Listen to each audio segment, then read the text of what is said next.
Scottsdale, and ABC 15's Navita Fergani, who's been following that mess on the roads. And Navita, a lot of cars stranded in the water. We saw a lot of it in John's video, and we're even hearing that a semi truck flipped over. What can you tell us?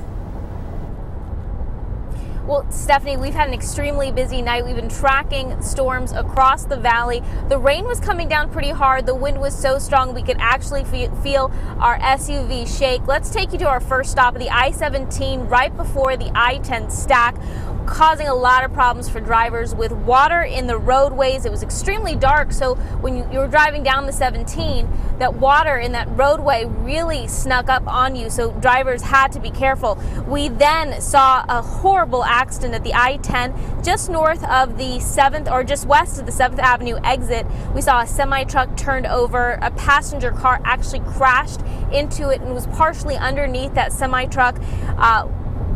The DPS was actually blocking off the road when we pulled up. We just checked back that area 30 minutes ago, and it's starting to clear up, and the roadway should be open in a few minutes. We are working to find out if anyone was seriously injured in that accident.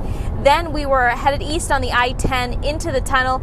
Another flooded roadway. A passenger car actually struck inside. It looked like the driver was hanging out with first responders, watching his car stuck in the road. Again, it's a very, very important reminder to always avoid flooded roadways, because you never know how deep that water is and you don't want to get stuck. But it's a much different perspective tonight. Right now, just a few hours later, the skies seem to have cleared up, the roads are drying out, and all we've seen right now so far is some lightning in the east. So hopefully we've seen the worst of it, but we're going to keep track and start roaming the area looking for some more damage. Back to you guys.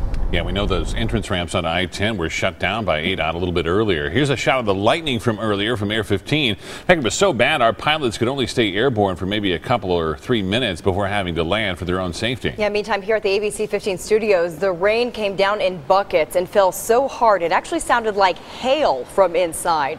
This all happening while Amber and Laura brought you coverage updates live online and on our ABC 15 mobile app.